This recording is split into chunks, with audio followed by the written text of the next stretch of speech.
Kuno amana bulichi keenya tokko akkasitti binnee jechuudha irraa maatiitti sarkabuu deemna. Kuni bilimsii kiiloo 12dha. Ammoo kiiloo 9 jechuudha. Bilimsii 4 babbareedduudha. Kana guutuu taatiin kana fakkaata baay'ee babbareeda. Kanaaf maatii jechuudha. Kanaaf namoonni viidiyoon argitan sheer walii godhaa ajajadhaa. Boosina postaa tadi baby kan dah harum kalian.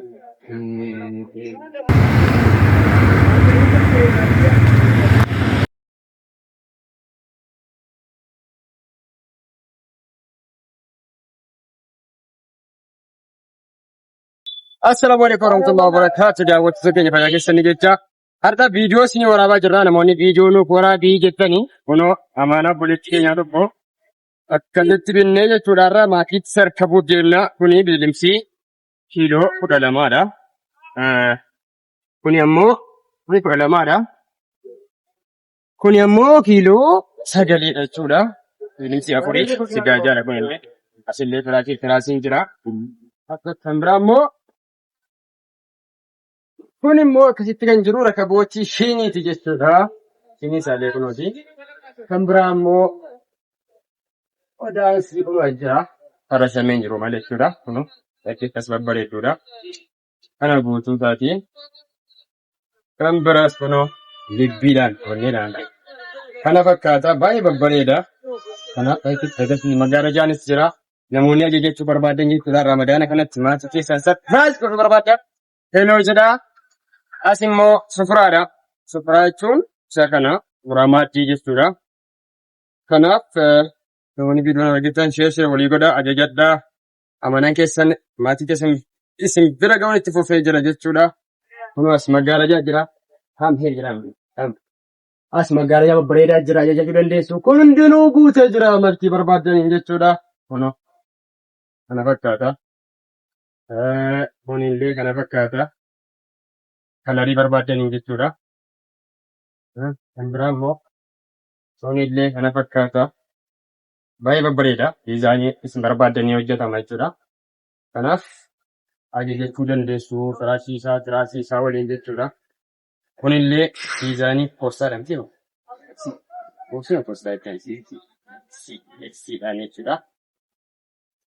Kanaaf hedduu waan babbareedu jira ajajadhaa. Baay'ee babbareedaa kunuun asillee. Kunillee diizaayinii biraatii baay'ee babbareedaa. Kanaaf yeroo gabaabaa keessatti hojjetamee akka maatii keessan isin bira isiniif ga'uu barbaadan heloo jechuu hin dagatinaa. Kun immoo beebii isaati. Beebii kan harum kalian. Beebuma kuni beebuma jedhamti. Baay'ee bareeddi isin kunillee. Kanaaf marti isin barbaadantu jira jechuudha. Yeroo hedduu footoo hin kaasee maxxansa malee viidiyoon maxxansu hin ture.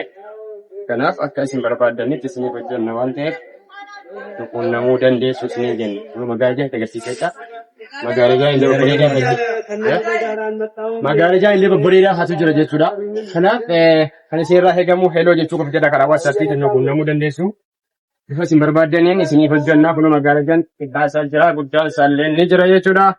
Ramadaana kanatti maatii keessan sarpiraayiz godhuu namoonni barbaadan heloo jechuu qofaa isiniin jenna gaafa duraa maal isiniin jenna kunillee hedduu bareeddi ammallee hodhaan sambaane malee.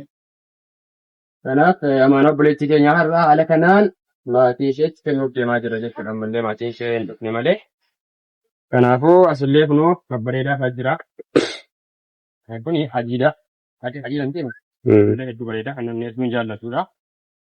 Kanaaf amma maatiin ishee dhufutti jennee viidiyoo kana isin waraabaa jira jechuudha. Kana fakkaata. Asuma heetti waa fe'e. Jala kana ammoo kan jiru minxaafiidha. Minxaafiidha jechuun barbaanne malee kuni minxaafiidha jechuudha. Firaashiin illee jira. Firaashiin illee jira. Firaashii isa kan algaa yoo barbaadanis jira kunoo.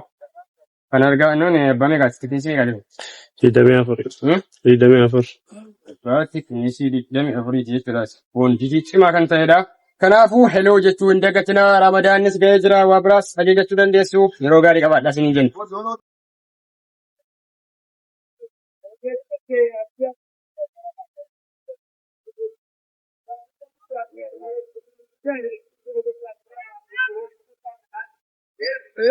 Kiiloo 12 jechuu isa kana. Suuraa immoo inni kun suura lamaadha. Inni kun immoo 9.50 kiiloo 9 jechuudha. Kana fakkaata. Inni kun mintaafiidha. Kun mintaafii lammanii. Inni kun immoo sigaajaadha. Walitti maramee jira. Inni kun firaashiidha. Firaashii.